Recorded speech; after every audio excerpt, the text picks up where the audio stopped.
I'm Lieutenant King with Henry County Fire and Rescue, and this is the day in the life of a firefighter paramedic. Got a call.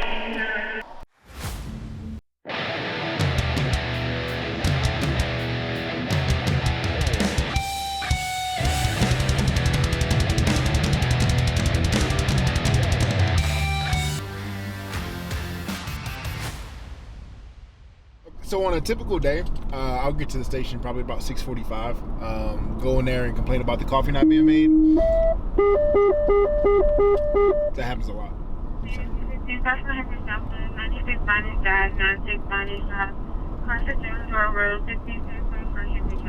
Cool, it's not us. So I'll get there about 6:45 in the morning, get changed, get a pass down from the last crew that was here. That's basically just telling us about what the truck is missing, what we need, if anything, what they did the day before, just basically all the pertinent things that I need to know about. I'll get a pass down from the outgoing guy. And I'll get started checking the truck off, which typically takes, like, if I really dive deep into it like I do every day, it'll still take about an hour to get done. And then I'll make sure the rescue has what they need, make sure everybody really in the station has what they need, and then just go from there. Conference call is every morning at about 8:15 a.m. So I'll try to get everything done and under wraps before 8:15. So that way, if I do have any needs or wants, I can communicate that with my command staff. What's up? What's up? Good morning. Good morning. How are you? Good morning.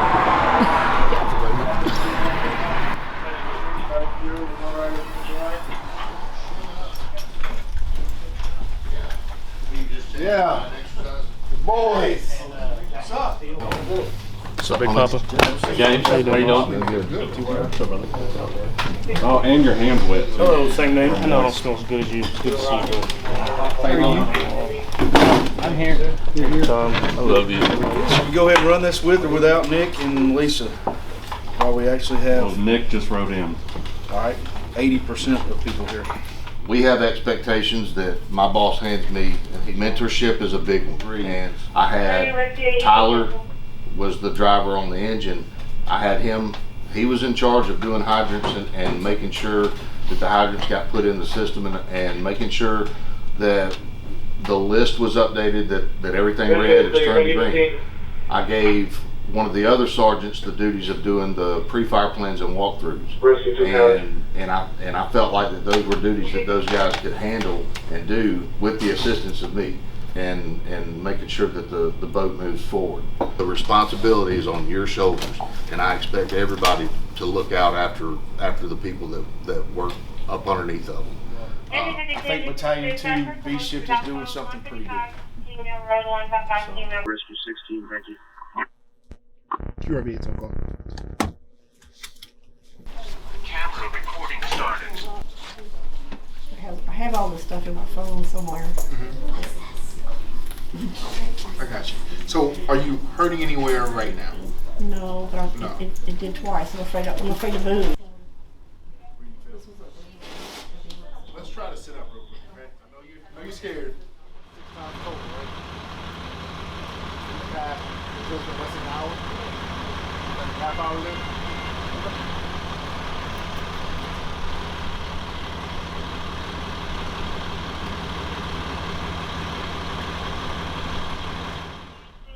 Road, 1618 North Road, Walnut Creek Water Facility, process E-Flight, 10 territory for commercial pipeline.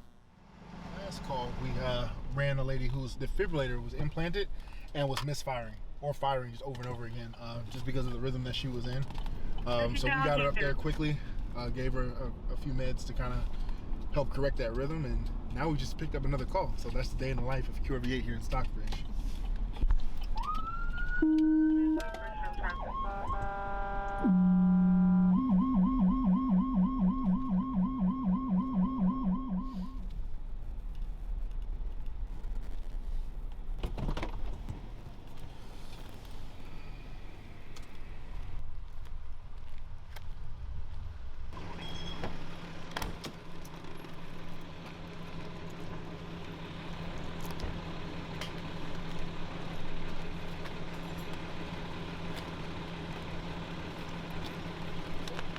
No, you need to listen.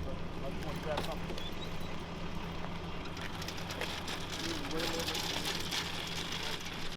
This caller was just a kid who had like some palpitations, so it's probably drank a few too many energy drinks or had an electrolyte imbalance or something like that. It wasn't anything crazy, nothing that we need to take off lights and sirens to the hospital for. But right now, I am trying to catch up on reports. We run like 4 calls this morning, and after each call, we have to do like a fire report and an EMS report, just because we're fire EMS units. Trying to play catch up before we catch yet another call, which is probably coming soon. Hey, so what are we doing for dinner tonight? Wet quarters, mashed potatoes probably, and then zucchini and squash, or green beans. Okay, that sounds real phoned in. Like no effort was given to that, but okay. All right, well, you gonna eat? I'm just playing, man. I appreciate everything you do, Tyler. I do. Hey, man, you know I'm here for you.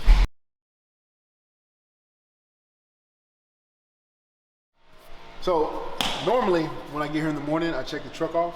Like I said, typically between 7 a.m. and 8 a.m. But because of the crazy day we've had, it is now 12:58 lunchtime, and I'm just now getting to it. Thankfully, you know, I got a solid guy, lieutenant, who rides before me. Make sure everything was good for me, but I still got to do my due diligence, make sure the truck is checked off, make sure everything's working properly. The way we normally do this is, me personally, I like to run through the truck, put my eyes on everything, make sure things where it's supposed to be. If anything's out of place, I make mental note of it. Then I get like right into the equipment itself, like the cardiac monitor. It's always best to turn it on, right, before you try to check it off. And then my biggest thing about this piece of equipment is testing the pads to make sure they'll deliver a shock or defibrillation in the event that we need to use these for cardiac arrest. So we have a cool little test box right here and a test function that we can use to charge this monitor up. Clear, shock button, boom, test pass. So we're good in the event of a cardiac arrest. We can be confident that this bad boy is gonna work.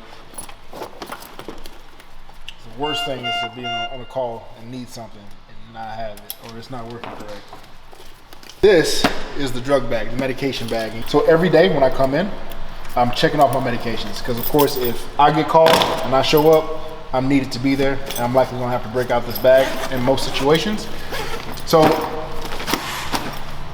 as you can see right here, we have a lot of different medications that I'm responsible of knowing what they do, when to use them, why to use them, how to use them. And if you call 911 on a bad day, I'm probably breaking out one of these boxes. Over here we have different IV supplies just in case I'd have to start IV on scene if my rescue's not there yet, and just some extra medical supplies over on the side. But mainly this bag right here carries the medication that I may need to use in an emergency situation.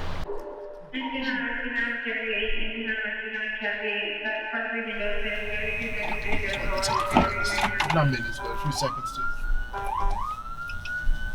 read over the dispatch notes. That way when I'm on the way, I can kind of plan in my mind what I want to do, how I want to handle things, what to expect, things of that nature.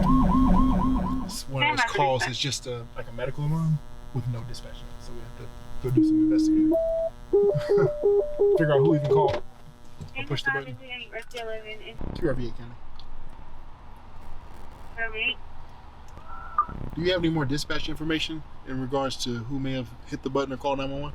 Alarm company for this only. I'm sorry, repeat your last. That's negative. The alarm company put this call in, not us. So I don't have any further information. 10-4, thank you.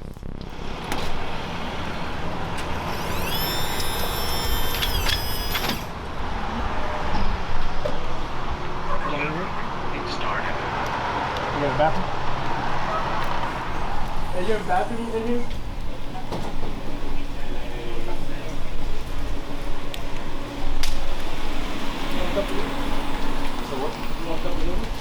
No. I didn't want to see. Yeah, there's like Twinkies and ice. Fire department.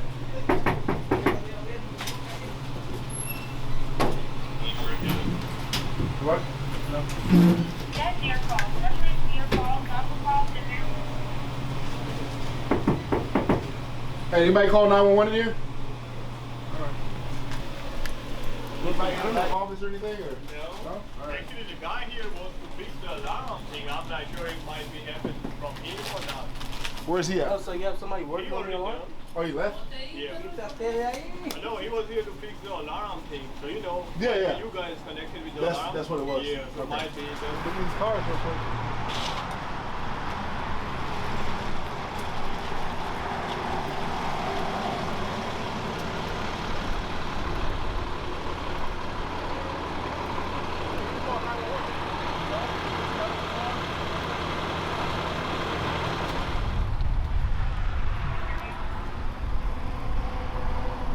There's no one on scene requesting medical assistance, and we spoke with the manager of the gas station who stated he had an alarm company out here working on the alarm system, so they might have triggered. We'll be back in service. So we pulled up on scene. There was nobody like flagging us down. So we went in, we knocked on the bathroom doors, we asked around. Nobody was saying they needed EMS. We asked the guy working behind the counter, the store manager, if he called. He said no, but his alarm company was here, and they were working on the system, so it may have triggered an EMS response. Because all it said was medical alarm for us. So. No patient, we'll be back in service. Run another one. In Henry County, we have a few different dispatch priorities. They go from all the way from Omega up to Echo. Omega being actually the lowest acuity call, and then we have Alpha, Bravo, which are more like my tummy hurts, I suck my toe type of thing. Then we have Charlie, which is a little bit more serious. Those are the first level of lights and sirens calls. Then we have Delta. Those are like the breathing Delta, cardiac Delta. Somebody's having chest pain, possible STEMI, things of that nature. And then we go all the way up to Echo, which is like somebody needs some type of life supporting intervention. So that's like cardiac arrests, that's respiratory arrests, things of that nature. So.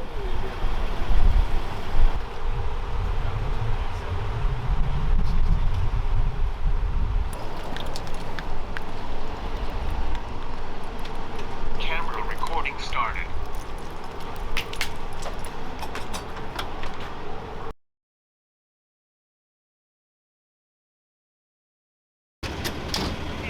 We're gonna go drop them off in front. You don't want to go. So sometimes we get dispatched to calls. We come out, we assess people, we check them out, and they decide they don't want to go to the hospital, which is their right as long as they're within, their right mind and they're able to understand the risks of going what we call AMA, against medical advice. So he didn't want to go. I did my best to convince him, but he didn't want to. But we always tell him they can call us back if they change their mind. If he gets down to that stoplight right there and changes his mind, he can always call us back. So we're here if he needs us. 38 kicking it. We're 10-4. So now that we have some downtime, I'd love to give you all a station tour. So come on in and welcome to Station 8 in Stockbridge. This is our kitchen where we cook. We've got 3 fridges to house all the food for all the hungry firemen. This is my boy Nick right here. What are you cooking us? Oh, that's Wow. tea for Ben, man. You making tea for Ben? Yeah. That's love right there. That's solid brother work. That's what we call that. This is our pantry. Hey, if you ever want to do something nice for your local fireman, stock this bad boy right here. Nick, what do you like? This is your chance. This is your opportunity. Do not blow this. He blew it. Okay, so, no, it's too late. The moment's passed. All right. Bring us snacks. We love stuff like that. Moving along. Let's go this way. This is our laundry room. Now, what we don't do is wash our fire gear here because that's horribly just dirty and disgusting and covered in smoke and soot and everything else. But like towels, bed sheets, uniforms, we'll wash those in here. Come back here. This is our wall of fame. This is where we have, where we put all our pictures of all the awesome moments that happen here at Station 8. They all have stories behind them. We won't go into it. The bathrooms, that's the apparatus bay. When we do get to sleep, it's in these quarters right here. This is your officers' bunks. And everybody else kind of fills in and picks where they want to sleep. Let's find one that's actually made up. That one's nice. That one's good. These speakers that you guys see in the ceiling right here, we get a call at 3 a.m. They're going off. We're hopping up. We're taking off through those doors, and we're coming to save the world. That's how. Moving forward. If you haven't met him, that's Ben. He's still there. This, by far, my favorite spot in the station when I get to use it. Weight room. So when I do have downtime, I like to come in here and try to get a good workout in. This is the rest of the crew right here. There's Sergeant Mobley. There's firefighter DJ. No hide from the camera now, baby. What's going on? Firefighter Johnson right there. He's been out doing engine FAO training all day. So he's been working to train on driving the engine and being one of our next sergeants. So that's coming soon, right? Yes, sir. Yes, sir. Moving up here, this is our shift office. This is where the lieutenants hang out. do paperwork, do all the fun stuff that nobody else likes to do. It all happens. This is where the magic happens, right in here. Finally, apparatus bay.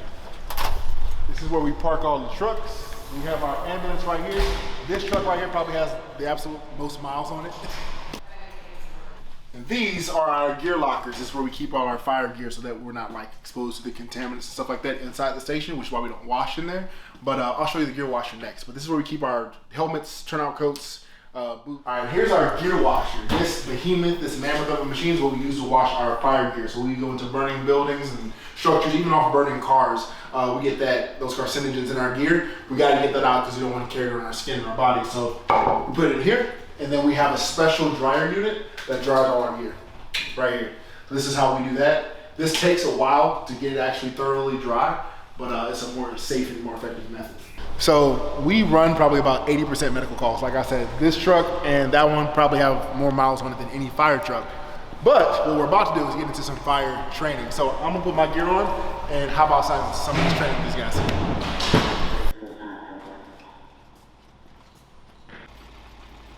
This is our station rookie, Nick. We just met him in the kitchen. What he's doing right now is what we call the 90-second drill. So you've got about 90 seconds to hook to the hydrant and get us positive water supply to the fire truck so that we can fight fire. But what he's doing right now is basically just drilling that. It's repetition. It's over and over and over and over again until you get it timed just right. Anything that can get caught up in that pump, we don't want it. So we flush the hydrant first, then connect the hose. That yellow hose is 5 inch supply line. Now it's about to crack it open. You'll see it kind of stiffen up. Now we have what we call a static water supply. So that tank right there on engine 8 has about 1,000 gallons of water. But with that hydrant, it's kind of unlimited. You have as much water as you possibly need. But when we have a static water supply, we can fight house fires, we can fight car fires, we can fight whatever we need to fight for extended periods of time, rather than being with just 1,000 gallons on the side of the roof.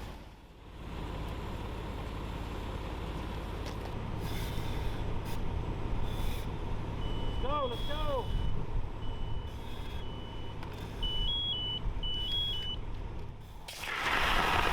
You go to some of these houses in these subdivisions, you got trees, you got cars, you got this, you got that, you know? So you always want to have a good mental picture. As the lieutenant, it's training, and I actually love to train. I love to teach. I spend a lot of my off days up at the training division helping teach our new recruits that come through. But it's a big part of what we do, because when you call 911, you want the people who show up to be competent, confident in what they do, and just really to rock it. So we train on a station level on a daily basis, like you just saw outside. We do computer stuff, where we watch videos, kind of do some PowerPoint slides type stuff, and we do tabletop training. We sit down, we talk about different scenarios, and we teach based off of the experience and things of that nature. And then the fun part is actually we have to log all this stuff per the state of Georgia. In our department, so we log and record everything we do as far as training goes, and that's on the lieutenants to make sure all that stuff gets kept up. So not only do we do the training, we log and record the training to make sure that everybody's up to date, and the people that you call on your worst day are adequately prepared to be there. All right, so it's dinner time at Station 8. You know, as an officer, as a lieutenant, I want to help out. I don't want my guys just cooking all the time. So I saw this recipe on TikTok. I'm gonna try it tonight, right? So it's goldfish encrusted chicken breast. So I'm gonna do this. So you saw my mom use mustard, and we'll do one more box. Hey, I'm helping. So I saw this recipe on TikTok. Watch out, goldfish encrusted chicken thighs. So would you put them in already? Yeah, I'm good. Pull them out. I'm gonna wrap them in. You know what, Lieutenant? In goldfish and mustard. Go ahead. Let's get them out of here, man. What are you talking about? Let's get them out of here. You're good. What? No, I saw it on TikTok. No, you're good. It'll work. Good. I appreciate it. It'll work. It'll work. It's fine. So nobody liked my goldfish idea, so I've been assigned to just watch the grill get hot. So finally getting to sit down for dinner, and no one else is here. All the boys are out on the call. That's kind of how it is around here in Stockbridge Station 8. So I'm gonna try to sit down and get a plate before I'm out in the streets too. So that was a day in the life of a lieutenant firefighter here at Henry County Fire Rescue. I'm going home to get some rest. I appreciate y'all riding along with me. I'll see you next shift.